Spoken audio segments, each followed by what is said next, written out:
Okay, तो हमने अपने पिछले लास्ट वीडियो में बात की थी कि नेक्स्ट वीडियो में हम बात करेंगे स्टेटस अस्थमैटिकस के बारे में, जिसको हम एक्यूट सीवियर अस्थमा के नाम से भी जानते हैं।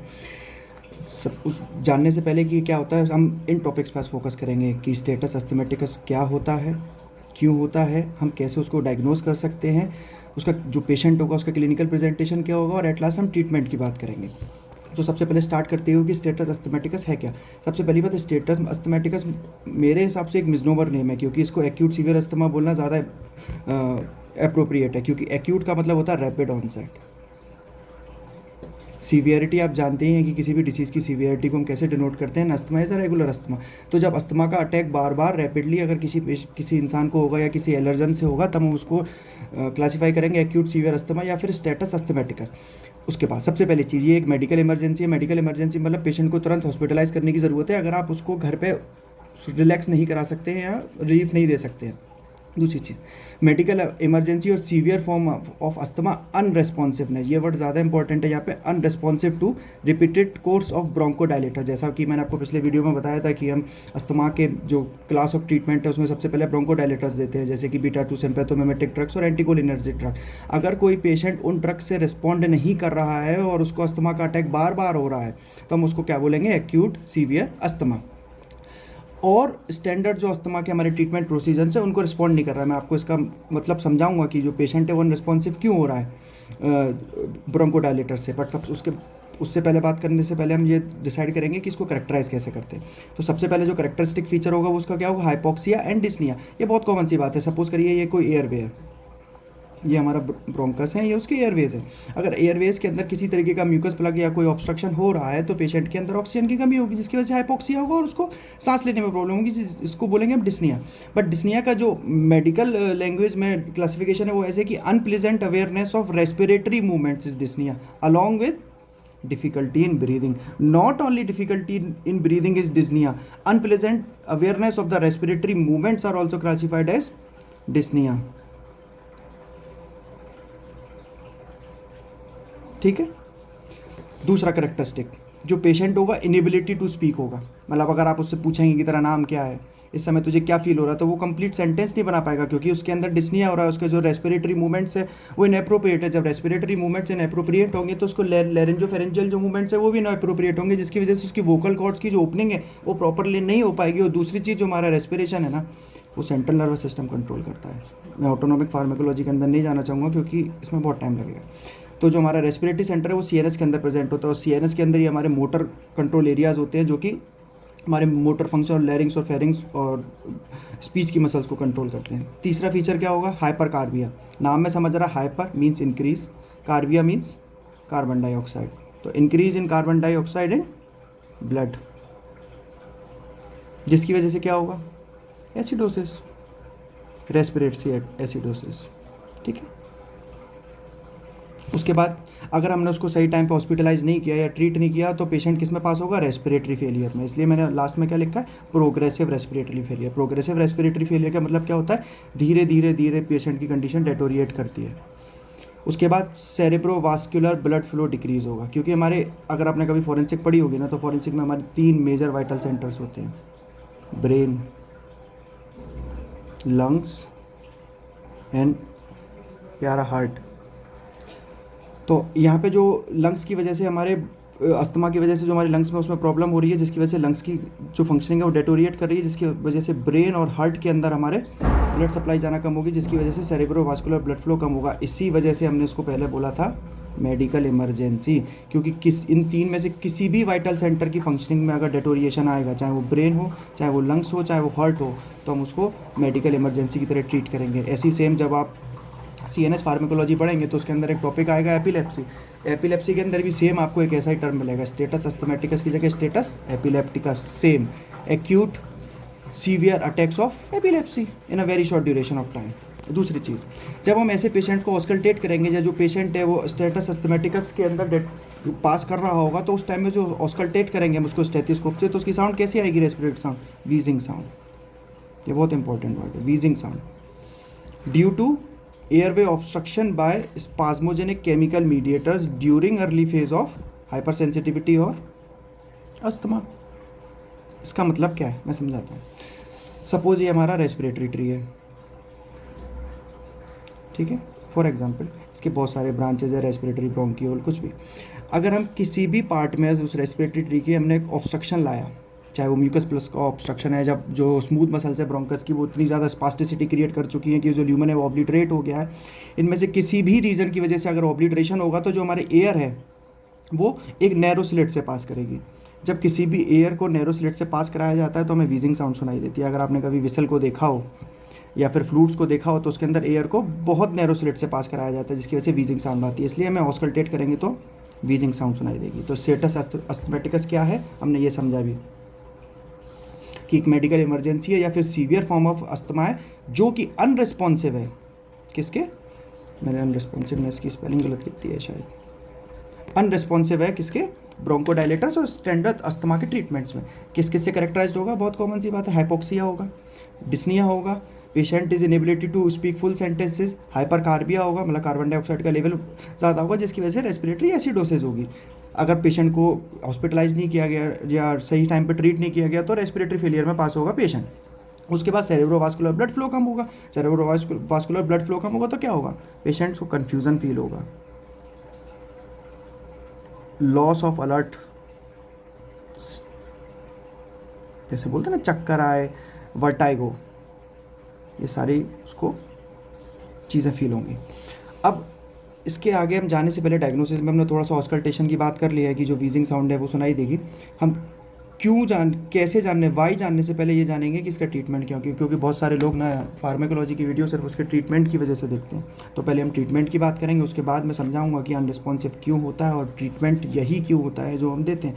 पहली बात तो इस कंडीशन का कोई स्टैंडर्ड लाइन ऑफ ट्रीटमेंट नहीं है। अगर आप लोग सोचो कि कोई प्रोटोकॉल है कि सिर्फ यही लाइन ऑफ ड्रग देंगे तो कंडीशन को ट्रीट कर सकते हैं, ऐसा नहीं है। जनरलाइज ट्रीटमेंट होता है। सबसे पहली बात हम एग्जाम्पल लेके चलते हैं, कोई एक पेशेंट है जो अपने घर पे और जिसको सीवियर अस्थमा का अटैक आया है, उसको हॉस्पिटल जाने में एटलीस्ट 5 से 10 मिनट लगेंगे। तो उस कंडीशन में हम सबसे पहले पेशेंट को क्या करेंगे, हम प्रेडनिसोलोन अगर घर पे है तो देंगे अंटिल रीच हॉस्पिटल। प्रेडनिसोलोन क्या है, ग्लूकोकॉर्टिकॉइड। लास्ट टाइम मैंने आपको लेक्चर में बताया था कि glucocorticoid is a line of treatment for asthma.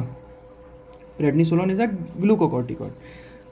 बहुत सारे ब्रांड नेम से आती है, जैसे ओमनाकोटिल, वाइसोलोन, एसेक्ट्रा 5 mg में, 10 mg में, बहुत सारे मतलब अलग अलग डोसेज फॉर्म में आती है। एक लाइफ सेविंग ड्रग है, आपको पता है। अगर बहुत सारे ऐसे ड्रग्स हैं जिनको आप अगर अपने घर पे रखेंगे ना तो आप किसी इंसान की जान बचा सकते हैं, जैसे कि ये प्रेडनिसोलोन हो गया। दूसरा क्या है, सॉर्बिटेट।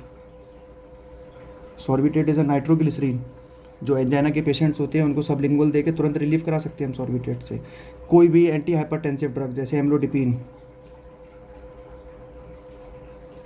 ये सब आगे आपको सीवीएस फार्माकोलॉजी में मैं सारे ड्रग्स के बारे में बताऊंगा। ये सारे लाइफ सेविंग ड्रग्स में होते हैं, जैसे प्रेडनिसोलोन हो गया, सॉर्बिटेट हो गया, एम्लोडिपिन हो गया। अगर किसी को बहुत हाइपर सेंसिटिविटी रिएक्शन हो रही है या फिर कोई एलर्जिक रिएक्शन हुआ है, कोई ड्रग रिएक्शन हुआ है और आप इमीडिएट आपके पास हॉस्पिटलाइजेशन का कोई वे नहीं है तो आप उसको प्रेडनिसोलोन देके थोड़े टाइम के लिए रिलीफ करा सकते हैं। ट्रीटमेंट में जाने से पहले एक मैंने कोट लिखा है आप सबके लिए फॉर द अवेयरनेस कि अस्थमा को हम लाइटली नहीं छोड़ सकते। Like we have to treat it at any cost. With any asthma attack never wait to see if it goes away on its own. कभी भी आप ये इंतज़ार नहीं करेंगे कि जो पेशेंट है वो अपने आप ठीक हो जाएगा या फिर उसको कोई प्रॉब्लम नहीं है, आप उसको तुरंत मेडिकल ट्रीटमेंट की तरफ लेके जाएंगे। सो सबसे पहले हम क्या करेंगे, first point, hospitalize the patient. सबसे इंपॉर्टेंट ये है, सबसे पहले पेशेंट को हॉस्पिटलाइज करेंगे। क्यों, क्योंकि उसके मेन एक जो 3 वाइटल सेंटर्स है उसमें से एक वाइटल सेंटर के अंदर प्रॉब्लम है। दूसरा, अगर आपने याद हो तो पहला करेक्टरिस्टिक क्या था उसका, हाइपोक्सिया एंड डिस्निया। तो ऑक्सीजन थेरेपी या इनहेलेशनल, जैसे अगर आप एम्बुलेंस में तो एम्ब्यूबैक्स का यूज़ कर सकते हैं, एम्ब्यूबैक्स से हम ऑक्सीजन दे सकते हैं। अगर वेंटिलेटर वाली एम्बुलेंस है तो आप वेंटिलेटर का यूज़ कर सकते हैं। ठीक है। तीसरी चीज़, जैसे ही पेशेंट हॉस्पिटल पहुंचेगा तो सबसे पहले क्या करेंगे, हम उसको नेबुलाइज करेंगे। किससे, एड्रेनर्जिक एगोनिस्ट। एड्रेनर्जिक एगोनिस्ट मतलब बीटा 2 रिसेप्टर स्टिमुलेटर, जिसके बारे में हमने पिछली लेक्चर में बात की थी, जैसे कि साल्मिट्रॉल, फॉर्मिट्रॉल एक्सेट्रा। और anticholinergic, same, both are the same things like ipratropium bromide and tiotropium bromide. उसके बाद जो सबसे इंपॉर्टेंट लाइन ऑफ ड्रग है ना जो आज आपको समझना है वो ये है कि हम आईवी बोलस देते हैं सबसे पहले हाइड्रोकॉर्टिसोन का 200 mg स्टेट का मतलब डायरेक्ट आईवी बोलस। 200 mg के स्टेट देने के बाद हम उसको ड्रॉप करेंगे 100 mg इन 6 आवर्स, क्योंकि इसका जो टाइम ऑफ ड्यूरेशन है ग्लूकोकॉर्टिकॉइड का, क्योंकि hydrocortisone is also a glucocorticoid, उसका जो टाइम ऑफ ड्यूरेशन है वो 6 से 24 आवर है।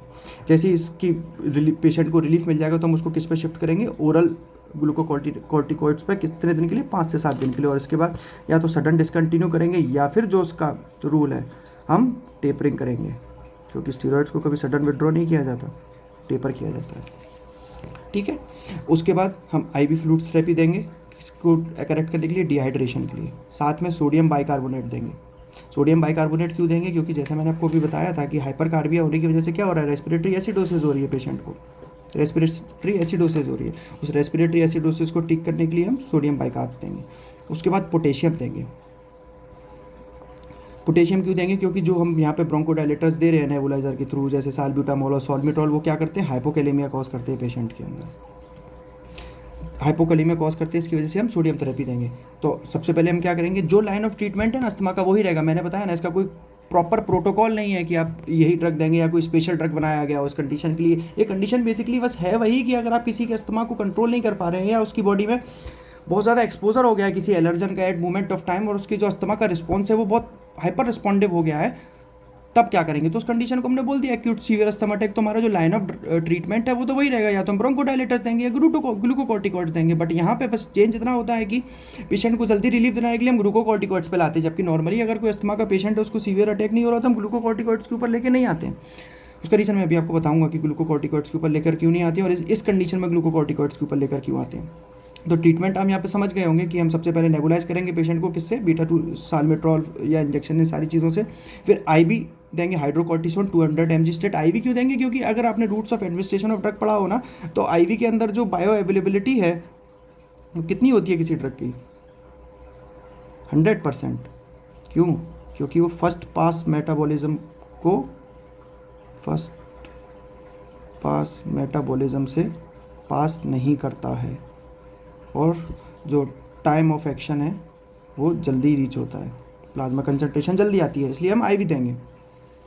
कोई भी मेडिकल इमरजेंसी होती है तो मैं किसी भी ड्रग को अगर पेशेंट को देना होता है तो आईवी जो वे है उसको चूज़ करते हैं, क्योंकि उसकी बायो अवेलेबिलिटी 100 हो जाती है। जो फर्स्ट पास मेटाबॉलिज्म है उससे ड्रग पास नहीं होता, और जो टाइम ऑफ एक्शन है वो उसका इंक्रीज़ हो जाता है। ठीक है, उसके बाद हम आईवी फ्लूइड डिहाइड्रेशन के लिए, सोडियम बाइकार्बोनेट रेस्पिरेटरी एसिडोसिस को ठीक करने के लिए, और पोटेशियम देंगे हाइपोकैलेमिया को ट्रीट करने के लिए। ये इसका लाइन ऑफ ट्रीटमेंट होगा कि हम कैसे ट्रीट करेंगे। अब हम बात करेंगे सबसे पहले कि पेशेंट अनरिस्पॉन्सिव क्यों होता है। जैसा कि हमने स्टार्ट में बात की थी कि patient is unresponsive to repeated course of bronchodilator. क्योंकि अगर पेशेंट अनरिस्पॉन्सिव नहीं है तो मोस्टली जो लोग अस्थमा होते हैं वो अपने पास इनहेलर्स रखते हैं, मीटर डोज इनहेलर, रोटा इनहेलर। वो जैसे उनको अस्थमा का अटैक आता है वो उसको इनहेल करते हैं और उनका अस्थमा रिलीफ हो जाता है, क्योंकि ब्रोंकोडायलेटर्स होते हैं। अगर कोई पेशेंट ब्रोंकोडायलेटर से ही अनरिस्पॉन्सिव हो गया तो उसको सीवियर अटैक्स तो आने ही अस्थमा के। तो अनरिस्पॉन्सिव क्यों होता है, और अगर अनरिस्पॉन्सिव होता है तो हम हाइड्रोकॉर्टिसोन क्यों देते हैं। अब इस पर बात करते हैं। जिसको सिर्फ ट्रीटमेंट तक देखना था वो देख के छोड़ के जा सकता है। तो हमने क्या कहा था, हम पहले जानेंगे क्या होता है, वो हमने जान लिया। क्यों होता है ये अभी हम जानेंगे। डायग्नोसिस मैं आपको बता चुका कि ऑस्कल्टेशन में वीजिंग साउंड आएगी, और साथ में अगर आप एडिशनली अलर्ट रहना चाहते हैं इन फ्यूचर तो उसके कुछ प्रिवेंशंस और एनर्जिक डायग्नोस्टिक टेस्ट भी, जैसे डिसेंसिटाइजेशन थेरेपी करते हैं। उसके अंदर जैसे आपको पता है कि आपको किसी एलर्जन से सेंसिटिविटी है तो उस एलर्जन को इंजेक्ट करेंगे थोड़े थोड़े ड्यूरेशंस में। तो क्या होगा, जो एलर्जन इंजेक्ट किया जाएगा ना उसके अगेंस्ट हमारी बॉडी एंटीबॉडीज़ बनाएगी। कौन सी एंटीबॉडीज़ बनाएगी, IgG एंटीबॉडीज़ बनाएगी। अस्थमा के अंदर कौन सी एंटीबॉडीज़ होती हैं, IgE, जो हमारा इम्यून हेडक्वार्टर से सपोज करके चलो ये। अब इसको IgE एंटीबॉडीज़ भी बनानी है और IgG एंटीबॉडीज़ भी बनानी है। अगर हमने एलर्जन को इंजेक्ट किया तो हमारी बॉडी उस एलर्जन के अगेंस्ट कौन सी एंटीबॉडीज़ बनाना शुरू करेगी, IgG। तो डेफिनेटली जो IgG का अमाउंट है ब्लड में वो डिक्रीज़ हो जाएगा। ठीक है, और जो IgG बनेगी एलर्जन के अगेंस्ट वो एलर्जन को फेगोसाइटोसिस कर लेंगी, तो जो एलर्जन है ना वो एक्सपोज नहीं हो पाएगा हमारे मास सेल से। जब एक्सपोज नहीं हो पाएगा तो पेशेंट को जो एलर्जन से एलर्जी है या जो हाइपर सेंसिटिविटी आएगी वो स्लो डाउन हो जाएगी। इसको बोलते हैं डिसेंसिटाइजेशन थेरेपी। दूसरा एक टेस्ट होता है जिसका नाम है रास्ट, मुझे नहीं पता आप लोगों ने सुना होगा या नहीं। इसको बोलते हैं radio allergen immunosorbent test, radio allergen immunosorbent test. ठीक है, एक रेडियोग्राफिक टेस्ट है, आपको जानने की ज़रूरत नहीं है, बस for extra edge of knowledge मैंने बता दिया। और तीसरा स्किन प्रिक टेस्ट, आप सबको पता होगा कि हम स्किन प्रिक टेस्ट करते हैं क्या, व्हील एंड फ्लेयर रिएक्शन देखने के लिए। जैसे टीबी के अंदर हम मॉन्टॉक्स टेस्ट करते हैं, तो मॉन्टॉक्स के अंदर क्या करते हैं, हम 0.01 यूनिट का ट्यूबरकुलोन इंजेक्ट करते हैं और देखते हैं कि जो उसका ड्यूरेशन हो रहा है इन्फ्लेमेशन का वो कितना है, उसका साइज से हम पता लगाते हैं। लाइक पहले किया जाता था, अब तो बहुत एडवांस टेस्ट आ गए हैं ट्यूबरकुलोसिस के डायग्नोसिस के लिए, क्वांटिफेरॉन और टीबी गोल्ड जैसे। ठीक है, तो हम ये समझ चुके क्या है डायग्नोसिस, क्लिनिकल प्रेजेंटेशन क्या होगी, ट्रीटमेंट। अब हम बात करते हैं क्यों है, बिकॉज इंपॉर्टेंट ये है, जब आप किसी चीज़ की कॉज को नहीं जानेंगे ना कि वो क्यों है, तो ट्रीटमेंट जानने का मेरे को नहीं लगता कि कोई फ़ायदा है। तो सबसे पहले ईटियोलॉजी कि क्यों है। सपोज करो कि मेरे को एलर्जन है, मेरे को एलर्जी है किसी पोलन ग्रेन से, और मेरे को मैसिव एक्सपोजर हुआ किसी एलर्जन का, जैसे कि जो सीज़न होता है कि जिसमें बहुत ज़्यादा लीफ फॉल होता है या ट्रीज पॉलिन बहुत ज़्यादा होते हैं, उस सीज़न में अगर मैं होऊंगा और मेरे को बहुत ज़्यादा एलर्जन का एक्सपोजर हुआ, मैसिव एक्सपोजर हुआ, तो मेरी अमाउंट ऑफ आईजीजी जो ब्लड के अंदर है वो ज़्यादा सेंसिटाइज होंगी, ज़्यादा सेंसिटाइज होंगी तो जो सीवियरिटी है अस्थमा की वो ज़्यादा होगी। तो सबसे पहला रीज़न क्या हो सकता है, sudden massive exposure to allergen whomsoever you are allergic to। Second cause will be progression to late phase of hyper sensitivity reaction without treatment. इस पर फोकस करेंगे अभी हम, ये इंपॉर्टेंट है। जो हमारी हाइपर सेंसिटिव, जैसा आपको पता है कि जो अस्थमा है ना हमारा, वो हाइपर सेंसिटिविटी रिएक्शन टाइप 1 है। तो जो टाइप 1 हाइपर सेंसिटिविटी रिएक्शन है ना, वो 2 फेज़ में होती है। आज इसी पे बात करने वाले थे बेसिकली हम, यही था मेरा main interesting topic, early phase and let phase. Early phase में आप लोगों को पहले ही बता चुका हूँ, शायद आप लोगों को याद होगा कि अर्ली फेज़ के अंदर क्या होता है। एक मेरे पास बहुत खूबसूरत डायग्राम है, उस पर आपको शायद याद आ जाएगा। अर्ली फेज़ के अंदर बाकी चीज़ों पर फोकस मत करो, जहाँ पे मेरा पेन जा रहा है बस वहाँ देखना। जो एलर्जन है वो एक्सपोज हुआ किस पे, मास्ट सेल। मास्ट सेल के ऊपर क्या थी, आईजीजी एंटीबॉडी, जिससे ये एलर्जन बाइंड हुआ, ये रहा एलर्जन। एलर्जन बाइंड होने के बाद मास्ट सेल ने डीग्रेनुलेट किया, इंटरसेलुलर पाथवे से क्या क्या रिलीज़ किया, histamine, protease, prostaglandins, leukotrienes, platelet activating factors. ठीक है, यहाँ तक क्लियर है। प्रोस्टाग्लैंडिन कहाँ से आया, अगर आपको याद हो तो एरिकिडोनिक एसिड 2 पाथवेज में टूटता है, ग्लाइकोऑक्सीजनेस पाथवे और एक साइक्लोऑक्सीजनेस पाथवे। जो साइक्लोऑक्सीजनेस पाथवे है ना, उससे प्रोस्टाग्लैंडिन्स रिलीज होते हैं हमारी बॉडी में। जो ये प्रोस्टाग्लैंडिन्स है, ये बहुत पावरफुल वेजो एक्टिव और स्पाज्मोजेनिक सब्सटेंस है, mediators of inflammation. Like early phase of anaphylaxis में रिलीज होते हैं ये केमिकल मीडिएटर्स। तो हिस्टामिन रिलीज हुआ, प्रोटीएज रिलीज हुआ, prostaglandin D2, leukotriene C4, platelet activating factor. Platelet activating factor भी स्पाज्मोजेनिक और वेजो एक्टिव सब्सटेंस है। उसके साथ साथ interleukin 3, interleukin 4, interleukin 5, tumour necrosis factor and tumour tissue growth factor. अब मैंने इंटरल्यूकिन 3 एंड इंटरल्यूकिन 5 क्या थे, ईस्नोफिलिक एजेंट थे, जो कि हमारे ईस्नोफिल को अट्रैक्ट करते थे। तो ये अगर आपको बैंड फॉर्म के न्यूक्लियस से अगर आपको थोड़ी बहुत पैथो याद हो, क्योंकि मेरा मानना ये है ना कि साइंस अलग नहीं है, साइंस को हम लोगों ने डिवाइड किया है, सारे सब्जेक्ट एक ही हैं। जो आप अब देखेंगे ना, ये सारी पैथोजेनेसिस है, यही आप पैथोलॉजी में पढ़ेंगे। अगर आप यहाँ पे किसी चीज़ को समझ के उसको इंटीग्रेट कर सकते हैं ना, तो सारे सब्जेक्ट एक जैसे ही हैं, डिफिकल्ट कुछ भी नहीं है उनमें से। ठीक है, तो ये बैंड फॉर्म के न्यूक्लियस से क्या देखा हमको, ईस्नोफिल। किसने बुलाया इसको, ईस्नोफिल को बुलाया इंटरल्यूकिन 3 एंड इंटरल्यूकिन 5 ने। साथ में आए न्यूट्रोफिल्स। न्यूट्रोफिल्स कैसे आए, क्योंकि अगर आपको याद हो तो ये 2 चीज़ें और रिलीज़ करते हैं, न्यूट्रोफिलिक कीमोटैक्टिक फैक्टर और eosinophilic chemotactic factor, NCF and ECF। Neutrophilic chemotactic factor ने किसको बुलाया, न्यूट्रोफिल्स को। जब तक ये इन्फ्लामेटरी सेल्स नहीं आ रहे ये, क्योंकि ईस्नोफिल, न्यूट्रोफिल, मैक्रोफेजेस, लिम्फोसाइट जितने भी हैं सारे क्या है, हमारे इन्फ्लामेटरी सेल्स हैं। तो जब तक कि किसी भी जगह पे अगर ये इन्फ्लामेटरी सेल्स नहीं आ रहे हैं, अगर टाइप 1 हाइपर सेंसिटिविटी की रिएक्शन, तो उससे पहले की जितनी रिएक्शन है जिसमें जो केमिकल मीडिएटर्स रिलीज हो रहे हैं, जैसे histamine, prostaglandin, leukotrienes, platelet activating factor and interleukin, ये क्या काम कर रहे थे कि जो हमारी वास्कुलर परमिएबिलिटी है उसको इंक्रीज कर रहे थे। वास्कुलर परमिएबिलिटी इंक्रीज करने के साथ साथ उसकी स्मूथ मसल्स उनको कॉन्ट्रैक्ट करा के स्पाज्मोजेनिक बना रहे थे, और जो ब्लड वेसल्स उनको डायलेट कर रहे थे, और ग्लैंड के सिक्रीशन को इंक्रीज कर रहे थे, जिसकी वजह से हमारी म्यूकस प्लगिंग हो रही थी, डिफिकल्टी इन ब्रीदिंग हो रही थी, और जो हमारी ब्रोंकस है वो कॉन्स्ट्रिक्ट कर रही थी। ये सारे अर्ली फेज थे, यहाँ तक नॉर्मल अस्थमा था। अगर हमने उसको ट्रीट नहीं किया तो ये जितने भी चीज़ें हैं, प्रोस्टाग्लैंडिन, ल्यूकोट्राइन्स, इंटरल्यूकिन, ये सारे क्या हैं, कीमोटैक्टिक फैक्टर्स हैं। कीमोटैक्टिक फैक्टर्स वो होते हैं, वो केमिकल जो कि इन्फ्लामेटरी सेल्स को अट्रैक्ट करे अपनी तरफ। नाम में ये न्यूट्रोफिल कीमोटैक्टिक फैक्टर है, ईस्नोफिलिक कीमोटैक्टिक फैक्टर। अब ईस्नोफिल आ गए और न्यूट्रोफिल आ गए। अब ईस्नोफिल और न्यूट्रोफिल क्या काम करेंगे, बहुत सारे अलग मीडिएटर रिलीज करेंगे, जैसे eosinophilic cationic protein, major basic protein, ये ईस्नोफिल्स रिलीज करेंगे। और जो न्यूट्रोफिल्स हैं हमारे, वो प्रोटीएसेस को रिलीज़ करेंगे, अलग अलग तरीके के ल्यूकोट्राइन्स और इंटरल्यूकिन्स और मैसिव अमाउंट में रिलीज होंगे। मैक्रोफेजेस आएंगे, उस टिश्यू को एंगल्फ करेंगे, उसके एंडोथीलियल को धीरे धीरे डैमेज करेंगे, और अगर एंडोथीलियल डैमेज होगी तो एंडोथीलियम की परमेबिलिटी और बढ़ेगी। अगर आपने पैथोलॉजी में अगर इन्फ्लेमेशन को पढ़ा होगा तो इन्फ्लेमेशन में जो उसकी वो कौन सी फेज होती है, जो उसकी वास्कुलर इवेंट्स है, तो वास्कुलर इवेंट का जो मेजर हॉलमार्क है एक्यूट इन्फ्लेमेशन का, वो क्या है कि जो परमिएबिलिटी इंक्रीज होती है। परमिएबिलिटी इंक्रीज कौन करते हैं? जो हमारे इन्फ्लेमेटरी सेल्स हैं। तो अगर ब्रोंकस के अंदर सपोज करो ये सारे इन्फ्लेमेटरी सेल्स आ चुके हैं जो कि उसकी परमिएबिलिटी वगैरह को और ज़्यादा इंक्रीज करेंगे, तो क्या होगा? सपोज ये हमारी ब्लड वेसल है, तो ब्लड वेसल्स की परमिएबिलिटी इंक्रीज हुई, जिससे इन्फ्लेमेटरी सेल्स इन्वायरमेंट में आ गए एक्स्ट्रा सेलुलर फ्लूइड के अंदर ब्रोंकस के। जो हमारी नॉर्मल स्मूथ मसल्स थी ये पहले ब्रोंकस की, उनके अंदर इन्फ्लेमेटरी सेल्स आ गए। अब इन इन्फ्लेमेटरी सेल्स ने क्या काम किया? और केमिकल मीडिएटर्स को रिलीज़ किया। उन केमिकल मीडिएटर्स ने और क्या किया कि जो उसकी स्पाज्मोजेनिक प्रॉपर्टी है, स्पाज्मोजेनिसिटी को और इंक्रीज कर दिया। ठीक है, परमिएबिलिटी को इंक्रीज कर दिया, और क्या कर दिया? जो वेजोडाइलेटेशन है उसको इंक्रीज कर दिया, ग्लैंड की सिक्रीशन को बढ़ा दिया। मतलब जो प्रॉब्लम है उसको कम करने की बजाय और ज़्यादा इंक्रीज कर दिया। मतलब ये एक डेंजरस सिचुएशन आ गई, स्टेटस अस्थमैटिकस। इस फेज को हम बोलते हैं लेट फेज। अब यहाँ से आपको अगर मैं हाइड्रोकॉर्टिसोन को लिंक करूँ ना तो आप समझ पाएंगे।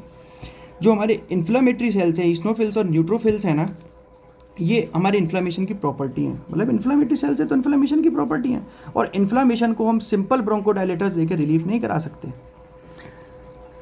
जो ब्रोंकोडायलेटर्स हैं वो बेसिकली क्या काम करते हैं? जो हमारे ब्रोंकोडायलेटर्स हैं वो हमारे बीटा रिसेप्टर्स पे एक्ट करते हैं, बीटा 2 ब्रोंकियल स्मूथ मसल्स की, उनको एक्ट करके उनको स्टिमुलेट करते हैं। उनको स्टिमुलेट कराने के बाद क्या कराते हैं? ब्रोंकोडायलेशन। जब इन्फ्लेमेटरी सेल्स इन्फिल्ट्रेट कर चुके हैं किसी टिश्यू के अंदर या उसके एंडोथीलियम को डैमेज करने लगे हैं, तो आप खाली ब्रोंकोडायलेशन करा के इस सिचुएशन को रिलीफ नहीं कर सकते। इस सिचुएशन को रिलीव करने के लिए कोई ना कोई आपको एंटी इन्फ्लेमेटरी ड्रग देना पड़ेगा। अगर आप non steroidal anti inflammatory drug mostly इस कंडीशन में नहीं दिए जाते हैं, जैसे पैरासीटामोल, आइबुप्रोफेन नहीं दिए जाते हैं, क्योंकि कॉन्ट्राडिक्टेड तो नहीं बोलूँगा कि कॉन्ट्राडिक्टेड है, पर फर्स्ट लाइन ऑफ चॉइस नहीं है। तो फर्स्ट लाइन ऑफ चॉइस क्या बचती है हमारे पास? Steroidal anti inflammatory drug. कौन से स्टीरॉयडल एंटी इन्फ्लेमेटरी ड्रग्स हमारे? Hydrocortisone, glucocorticoid. मैंने आपको बताया था कि अगर आप पेशेंट को किसी को घर से हॉस्पिटल तक लेके जाने चाहते हैं तो प्रेडनिसोलोन दें। प्रेडनिसोलोन क्या है? Glucocorticoid. Hydrocortisone IV bolus 200 mg straight. क्यों देना है? Anti inflammatory property. Anti inflammatory property क्या करेगी? जो ये इन्फ्लेमेशन के सेल्स इन्फिल्ट्रेट कर रहे हैं लेट फेज के अंदर, हाइपर सेंसिटिविटी रिएक्शन को उसको कंट्रोल करेगी। जब इन्फ्लेमेशन कंट्रोल होगा तो सीधी बात है कि अस्थमा की कंडीशन कंट्रोल होगी। तभी तो ट्रीटमेंट के अंदर हाइड्रोकॉर्टिसोन बहुत इंपॉर्टेंट ड्रग है, मेरे हिसाब से मोस्ट इंपॉर्टेंट ड्रग है। ठीक है, तो हम यहाँ पे थे कि progression to late phase of hyper sensitivity without treatment, क्योंकि सीधी बात है अगर हमने किसी पेशेंट को ट्रीट नहीं किया उस इस अर्ली फेज तक, जब तक ये मीडिएटर्स रिलीज हो रहे हैं और इन्फ्लेमेटरी सेल्स नहीं आए, तब तक तो हम उसको कंट्रोल कर सकते हैं। अगर ट्रीटमेंट नहीं दिया, ये सारे के सारे लेट फेज में प्रोग्रेशन हो गया लेट फेज में, तो हमको स्टेटस अस्थमैटिकस की कंडीशन मिलेगी। ठीक है, ये एक ग्राफ है। अगर आपने फिजियोलॉजी पढ़ी होगी तो आपको इसका मतलब पता होगा। फोर्स्ड एक्सपिरेशन वॉल्यूम 1, इसको हमने लिया y एक्सिस पे, और x एक्सिस पे क्या है? Time in R। अगर आप टाइम को नोटिस करेंगे ना, तो सबसे पहले फ्रैक्शनल वॉल्यूम बहुत ज़्यादा था, फोर्स्ड एक्सपिरेटरी वॉल्यूम। जैसे जैसे अर्ली फेज रिलीज हुई, अर्ली फेज आने लगी, अर्ली फेज मतलब ये इन्फ्लेमेटरी सेल्स और स्पाज्मोजेनिसिटी और वेजोडाइलेशन और म्यूकस का सिक्रीशन बढ़ने लगा, तो जो हमारी कैपेसिटी है फोर्स्ड एक्सपिरेशन वॉल्यूम भी कम होने लगी, क्योंकि ऑब्स्ट्रक्शन आया। तो अर्ली फेज में ये जो FEV है वो डाउन करने लगा। अब जो अर्ली फेज है ये धीरे धीरे खुद भी डाउन हो रही है, क्योंकि जो केमिकल मीडिएटर रिलीज हो रहे हैं ना, इनका जो टाइम ऑफ एक्शन है वो बहुत ज़्यादा नहीं होता। ये बहुत शॉर्ट लिव्ड होते हैं, बिकॉज बहुत स्मॉल मॉलिकुलर वेट सब्सटेंस है, तभी तो इनको कोई भी इन्फ्लेमेशन या कोई भी कंडीशन होती है तो बार बार प्रोड्यूस होते हैं। ऐसा नहीं है कि एक बार इंटरल्यूकिन 3 बन गया तो इंटरल्यूकिन 3 हमारी बॉडी में हमेशा रहेगा, वो डिग्रेड करेगा, तो उसको बार बार बनाना पड़ता है। इसलिए पहले अर्ली फेज रिएक्शन है वो स्टार्ट हो गया, अर्ली फेज रिएक्शन फॉल करेगी, उसके बाद जैसे ही क्योंकि इन्फ्लेमेटरी सेल्स को आने में लगभग, मेरे को एग्जैक्ट टाइमलाइन तो नहीं पता, पर शायद 10 से 12 घंटे लगते हैं। आपने इन्फ्लेमेशन पढ़ा होगा तो आपको याद होगा, क्योंकि उसके वास्कुलर इवेंट्स होंगे, पहले 6 होते हैं, फिर सेलुलर इवेंट्स होंगे, तब जाके जो इन्फ्लेमेटरी सेल्स हैं वो अपने टारगेट लोकेशन पर पहुँचेंगे, तो उसमें टाइम लगता है। तो उसके बाद जैसे ही टाइम गुजरेगा, अगर आपने पेशेंट को ट्रीट नहीं किया तो यहाँ से लेट रिएक्शन शुरू हो गई। और जो लेट रिएक्शन है वो बेसिकली, अगर अस्थमा नहीं है, अगर उसको सिर्फ, और देखो ये सारी चीज़ें ना सिर्फ अस्थमा पे अप्लाइड नहीं है, अगर आप इसको पैथोलॉजी के पॉइंट ऑफ व्यू से समझेंगे ना, अगर आप हाइपर सेंसिटिविटी रिएक्शन को जानते हैं तो यही है हाइपर सेंसिटिविटी रिएक्शन। अगर इसमें आप एलर्जन को लंग्स के अगेंस्ट ना लेके किसी और हमारे कनेक्टिव टिश्यू के अगेंस्ट ले लें तो वो कंडीशन बन जाएगी। अगर जनरलाइज सर्कुलेशन के अगेंस्ट ले लें उस एलर्जन को तो एनाफाइलेसिस, एनाफाइलेटिक शॉक में पास होगा पेशेंट। किसी ड्रग की सेंसिटिविटी है, जैसे हमने किसी को पेंसिलिन दे दिया, तो पेंसिलिन क्या करता है, आपने अगर हीमोलिटिक अनीमियाज को पढ़ा होगा तो ड्रग इंड्यूस्ड अनीमियाज होते हैं। ड्रग इंड्यूस्ड अनीमिया में क्या है कि जो हमने पेंसिलिन दिया, वो पेंसिलिन ने सेंसिटाइज कर दिया किसको, आरबीसी को। आरबीसी सेंसिटाइज हो गए तो उसके ऊपर इन्फ्लेमेटरी सेल्स ने अटैक कर दिए। जब इन्फ्लेमेटरी सेल्स अटैक करेंगे तो फैगोसाइटिस होगी, फैगोसाइटिस होगी तो आरबीसी का डेथ होगी, हीमोलिसिस होगी, हीमोलिसिस मतलब अनीमिया होगा। तो जिस टिश्यू पे आप इसको अप्लाई करेंगे इस पूरे कंसेप्ट को, वो उसी टिश्यू का इन्फ्लेमेशन बन जाएगा और उसी टिश्यू की कंडीशन। जैसे कि अगर आप कंजक्टाइवा पे करेंगे तो कंजक्टाइवा, एलर्जिक कंजक्टाइविस, एलर्जिक कंजक्टिवाइटिस। कुछ लोगों को सीजनल होता है ना, सीजनल फ्लू बोलते हैं हम, क्या है वो, एलर्जिक कंजक्टिवाइटिस। हमारी कंजक्टाइवा एक पर्टिकुलर एलर्जन के आगे सेंसिटिव है, तो जैसे ही वो सीजन आता है, वो जो एलर्जन है वो एक्सपोज होता है हमारे मास सेल्स को और आईजी सेल्स को कंजक्टाइवा के अंदर, तो एलर्जिक कंजक्टिवाइटिस होती है, ठीक है ना। उसको हम कैसे ट्रीट करते हैं, उसको आईवी ईयर ड्रॉप्स के अंदर, सॉरी ईयर ड्रॉप्स के अंदर हम ये ग्लूकोकॉर्टिकॉइड्स वगैरह ही देते हैं, क्योंकि ब्रोंकोडायलेटर्स तो हम दे नहीं सकते ना, क्योंकि अगर आई के अंदर ब्रोंकोडायलेटर दे दिया तो उसके लिए आपको एट्रोपिन पढ़ना पड़ेगा, सॉरी उसमें बहुत टाइम लगेगा। हाँ ठीक है। कंजक्टिव एलर्जिक कंजक्टिवाइटिस, अगर नोज़ की नेजल म्यूकोसा के अंदर ये प्रॉब्लम है तो एलर्जिक राइनाइटिस, बहुत सारी कंडीशंस हो सकती हैं, ठीक है। जिस टिश्यू पे अगर वो हमारे जो एलर्जेंस हैं या जो ये केमिकल मीडिएटेड इन्फ्लेमेटरी सेल्स है वो अटैक करेंगे। दूसरी चीज़, दूसरा पॉइंट समझ गए ना आप, ईटियोलॉजी का progression to late phase of hyper sensitive without treatment, ठीक है। अर्ली फेज कहाँ तक है, जहाँ तक केमिकल मीडिएटेड, जैसे इन्फ्लेमेटरी सेल्स आना इन्फिल्ट्रेट करना शुरू करके तब से वो लेट फेज में आ जाएगा। तीसरा पॉइंट क्या है, वेरी हाई आईजी लेवल्स, बहुत कॉमन है। अगर आपको किसी को एलर्जी टेस्ट करनी है तो आप एलर्जी कैसे टेस्ट करते हैं, आप उसका कराएंगे क्या, डीएलसी। डीएलसी के अंदर आप क्या देखेंगे, ईस्नोफिल काउंट देखते हैं ना, ईस्नोफिल काउंट अगर आपने पढ़ा हो तो eosinophilia, eosinophilia means increase in number of band form nucleus, eosinophils increase in number of eosinophilia. Eosinophilia को हम क्या बोलते हैं कि आपको तो एलर्जी है। क्यों एलर्जी है, क्योंकि जो एलर्जी के अंदर जो सेल्स आएगा इन्फ्लेमेटरी सेल, वो कौन सा है, ईस्नोफिल। क्यों, क्योंकि इंटरल्यूकिन 3, इंटरल्यूकिन 5 और ईस्नोफिलिक कीमोटैक्टिक फैक्टर ये इसको अट्रैक्ट कर रहे हैं। चौथी चीज़, ये 50% केसेस में, इन सम की जगह 50% जो अस्थमा के केसेस हैं ना, उसके अंदर रिसेंट स्टडीज़ में देखा गया है कि कुछ जेनेटिक कॉज भी है। जैसे कि हमारे क्रोमोसोम नंबर 5 के जो लॉन्ग आर्म है उसके लोकस पे कुछ जीन्स प्रेजेंट होते हैं। क्रोमोसोम नंबर 6 जो जिसमें हमारा कि एच एल ए क्लास के जो जीन्स हैं, H L A locus, H L A class मतलब MSC क्लास के जो जीन्स हैं वो प्रेजेंट होते हैं, उनके अंदर कुछ जेनेटिक वेरिएशंस होते हैं, जिसकी वजह से जो पेशेंट है वो किसी एक पर्टिकुलर एलर्जन के लिए ज़्यादा एक्सपोज होता है या फिर ज़्यादा सेंसिटिव होता है, ठीक है। तो इस क्रोमोसोम नंबर 5 और क्रोमोसोम नंबर 6 के HLA लोकस के अंदर कुछ म्यूटेशंस देखे जाते हैं, ठीक है। ये म्यूटेशंस अगर आपको देखने हैं कि कौन कौन से जीन्स के अंदर होते हैं ना, तो कार्टसंग के बुक है जो उसके अंदर लिखे हुए हैं, आप उसमें देख सकते हैं, ठीक है। तो उसके बाद मैंने यही लिखा है कि अर्ली फेज़ के अंदर हमारे क्या थे major players, histamine, interleukin, chemokines, eosinophilic chemotactic factor, neutrophilic chemotactic factor, that are chemotactic agent. जैसे ही पेशेंट का प्रोग्रेशन होगा अर्ली फेज से लेट फेज में, इन्फ्लेमेटरी सेल्स आ गए, न्यूट्रोफिल्स, ईस्नोफिल, मैक्रोफेजेस, इनने क्या काम किया, इन्फ्लामेशन किया एयरवे का। ज़्यादा इन्फ्लामेशन तो ज़्यादा ईडमा, क्योंकि hall mark of acute inflammation increase in permeability, more spasticity, क्योंकि जितने भी इंटरल्यूकिन्स और कीमोटैक्टिक एजेंट्स हैं सारे स्पास्टिक हैं। ग्लैंडुलर सिक्रीशन इंक्रीज होंगे तो म्यूकस ज़्यादा होगा, और जो ब्लड वेसल्स है वो डायलेट होंगे तो वेसोडाइलेशन, जिसकी वजह से वर्सनिंग ऑफ सिचुएशन, और वर्सनिंग ऑफ सिचुएशन को हम क्या बोलते हैं, स्टेटस अस्थमेटिकस या फिर acute severe asthma. I hope आपको अब ये क्या होता है, क्यों होता है, डायग्नोसिस में क्या कर सकते हैं, पेशेंट की क्लिनिकल प्रेजेंटेशन क्या होगी और ट्रीटमेंट क्यों देते हैं, और यही ट्रीटमेंट क्यों देते हैं, ये शायद समझ आ गया होगा। एक बार ट्रीटमेंट जो कि मेन है उसको एक बार और देखेंगे कि मेजर सबसे पहले हमें ध्यान रखना है कि पेशेंट को हॉस्पिटल तक पहुंचाना है। तो उसके लिए कुछ जो मैंने आपको ये लाइफ सेविंग ड्रग्स बताए, जैसे सॉर्बिटेट है, एम्लोडिपिन है, या ब्रांड नेम है ओमनाकोटिलोवाइसिलोन, जिसके अंदर ये प्रेडनिसोलोन, मिथाइल प्रेडनिसोलोन ड्रग होता है, तो उसको देंगे। अगर पेशेंट इतना ज़्यादा डेटोरिएट नहीं किया तो आप उसको अगर नियर बाई हॉस्पिटल में सबसे पहले हॉस्पिटलाइज कराएं, उसकी ऑक्सीजन थेरेपी इनहेलेशनल चालू कराएं, ठीक है। पेशेंट को नेबुलाइज करें किससे, बीटा-2 स्टिमुलेटर से या फिर एंटीकोलिनर्जिक ड्रग से। उसके बाद सीधे उसको आईवी में हाइड्रोकॉर्टिसोन 200 mg आईवी बोलस दे दें।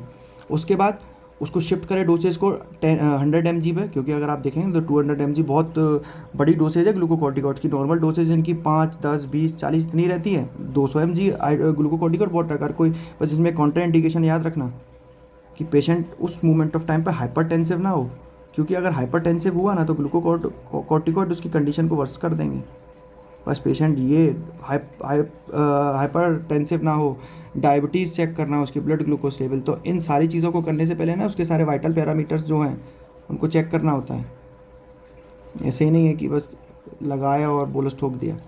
तो वाइटल पैरामीटर्स चेक करेंगे पहले उसके अनुसार, अगर सारे वाइटल पैरामीटर्स ना हो गए उसके बाद हम IV बोलस देंगे हाइड्रोकॉर्टिसोन को, उसको ड्रॉप करेंगे 100 mg पर 6 आवर, क्योंकि 6 से 24 आवर इसका ड्यूरेशन ऑफ एक्शन है। उसके बाद शिफ्ट करेंगे ओरल थेरेपी पे 5 से 7 दिन के लिए। ओरल थेरेपी को विड्रॉ करेंगे टेपरिंग से, या फिर सडन डिसकंटिन्यू कर सकते हैं अगर बहुत ज़्यादा डोज नहीं दी। IV रूट क्यों चूज़ करेंगे? क्योंकि बायो अवेलेबिलिटी 100% होगी, जो इसका फर्स्ट पास मेटाबॉलिज्म है वो नहीं होगा, जो टाइम ऑफ ड्यूरेशन है वो ज़्यादा होगा। IV फ्लूइड्स देंगे डिहाइड्रेशन के लिए, सोडियम बाइकार्बोनेट एसिडोसिस के लिए एंड पोटेशियम हाइपोकैलेमिया के लिए। अब जाते जाते आपको एक बहुत इंटरेस्टिंग चीज़ बताता हूँ कि जो ये ड्रग है ना साल्ब्यूटामॉल, ये काम कैसे करते हैं,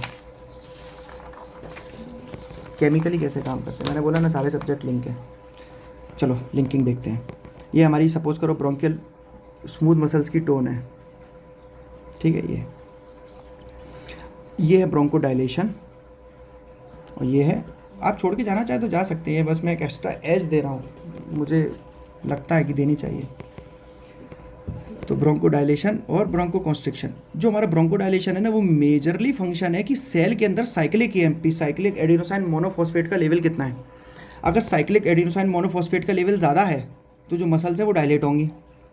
अगर साइक्लिक एडिनोसाइन मोनोफॉस्फेट का लेवल कम है, मतलब CMP का लेवल कम है, तो ब्रोंको कॉन्स्ट्रिक्शन होगा, ठीक है। अब देखो क्या होता है, अगर हम किसी पेशेंट को बीटा एगोनिस्ट देंगे जैसे साल्ब्यूटामॉल वगैरह, ठीक है, तो साल्ब्यूटामॉल क्या काम करेगा, एडिनाल साइक्लेज, AC मतलब एडिनाल साइक्लेज को स्टिमुलेट करेगा। जब एडिनाल साइक्लेज स्टिमुलेट होगा तो वो क्या काम करेगा, ATP को कन्वर्ट करेगा किसके अंदर, साइक्लिक EMP के अंदर। जब साइक्लिक EMP का लेवल बढ़ेगा तो ब्रोंकोडायलेशन होगा, ठीक है। अब जब साइक्लिक EMP ऐसा तो नहीं परमानेंट बन के रहेगा, डिग्रेड होगा, तो सब साइक्लिक EMP फॉस्फोडाइस्ट्रेज, इसका PD का कुछ नाम होता है, मुझे याद नहीं है, आप लोग देख लेना, मैं भूल गया, ठीक है। PDE के अंदर चेंज होगा, PD इसको कन्वर्ट करेगा किसके अंदर, साइक्लिक EMP के अंदर। अब जो हमारे मिथाइलजेंटीन ड्रग्स हैं, जो ब्रोंकोडायलेटर्स हैं, वो 3 क्लास में है ना, बीटा 2 सिम्पैथोमिमेटिक, एंटीकोलिनर्जिक और मिथाइलजेंटीन। तो मिथाइलजेंटीन से जो थियोफाइलिन वगैरह, जैसे ये थियोफाइलिन वगैरह, तो ये क्या काम करेंगे, ये PDE को इनहिबिट करेंगे। जब PDE इनहिबिट होगा तो साइक्लिक EMP का लेवल बढ़ जाएगा, सब साइक्लिक EMP का लेवल बढ़ जाएगा तो ब्रोंकोडायलेशन होगा, ठीक है। अब ब्रोंकोकॉन्स्ट्रिक्शन, ACS मतलब एसिटाइलकोलिन।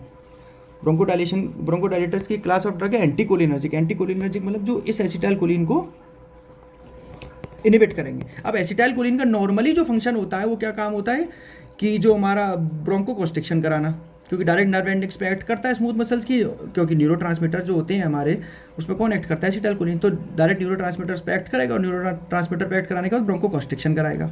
अगर हमने एंटीकोलिनर्जिक ड्रग दिया तो वो इस एसिटाइलकोलिन को, जो उसका मतलब एसिटाइलकोलिन के मस्केरेनिक और निकोटिनिक 2 रिसेप्टर्स होते हैं, तो यहाँ पे इसके होते हैं मस्केरेनिक रिसेप्टर्स, ऑटोनोमिक रिसेप्टर्स। जो मस्केरेनिक रिसेप्टर्स है उसको ये एंटीकोलिनर्जिक ड्रग्स इनहिबिट करेंगे और एसिटाइलकोलिन का फंक्शन रुकेगा, तो ब्रोंकोकॉन्स्ट्रिक्शन है जो वो इनहिबिट होगा। तो जब एसिटाइलकोलिन मीडिएटेड ब्रोंकोकॉन्स्ट्रिक्शन कम होगा तो सीधी बात है ब्रोंकोडायलेशन होगा। दूसरा, जो एक एडिनोसिन ड्रग है वो भी ब्रोंकोकॉन्स्ट्रिक्शन कराता है, तो एडिनोसिन को कौन इनहिबिट करता है, थियोफाइलिन। तो इस तरीके से जो ड्रग्स हैं ये इनका केमिकली फंक्शन है कि वो काम कैसे करते हैं, कि वो साइक्लिक EMP के लेवल को कंट्रोल करते हैं, या फिर एसिटाइलकोलिन की जगह डायरेक्ट एक्ट करते हैं ब्रोंकियल स्मूथ मसल्स के ऊपर। आई होप आपको अब तक सब समझ आ गया होगा अस्थमा के अंदर। इसके बाद शायद आपको अस्थमा में कुछ और पढ़ने की ज़रूरत ना पड़े। नेक्स्ट जो लेक्चर लेके आएंगे ना हम अपना, वो हमारी रेस्पिरेटरी यूनिट का लास्ट लेक्चर होगा, वो होगा कफ के ऊपर, ठीक है, ड्रग्स यूज्ड इन कफ। उसके बाद हम शुरू करेंगे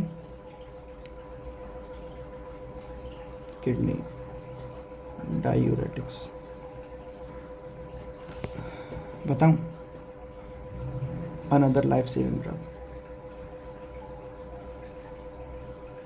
आप कोई भी जो पेशेंट होगा ना, जैसे कंजेस्टिव कार्डिक फेलियर का पेशेंट है, वॉल्यूम ओवरलोड का पेशेंट है, तो जो मेजर क्लास ऑफ ड्रग है ना डायूरेटिक्स को हम बहुत तरीके से यूज़ कर सकते हैं। किडनी में तो यूज़ होते ही हैं, साथ anti hypertensive, congestive cardiac failure, volume overload, बहुत तरीके के shocks, major class of drug है। तो इसके बाद हम पहले कफ का एक लेक्चर, उसके बाद हम शुरू करेंगे अपना गैस्ट्रोइंटेस्टाइनल और रीनल फार्मेकोलॉजी, ठीक है। तो रीनल फार्मेकोलॉजी शुरू करेंगे। तब तक के लिए बाय बाय।